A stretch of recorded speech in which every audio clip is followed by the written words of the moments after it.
আজকে রান্না হচ্ছে মুগ ডাল।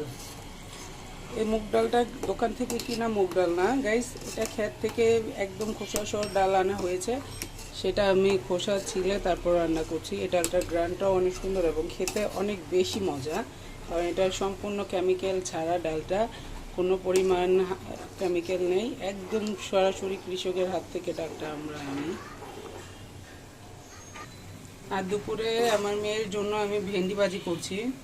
অনেকেই ভেন্ডি ভাজি পছন্দ করেন না, কিন্তু এইভাবে ভেন্ডিটা ভাজি করলে আসলে খেতে মজা লাগে।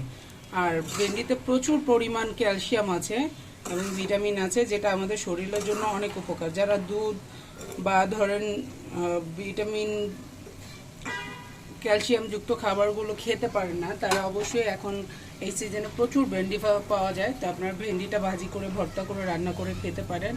তো আজকে আমার দুপুরে বাসায় এই আয়োজন। আমার মেয়ের জন্য আমি ভেন্ডি ভাজি করলাম, রান্না করছি। তো ডালটা ভাগার দিব। ভালো থাকবেন সবাই, সাথে থাকবেন। আল্লাহ হাফেজ।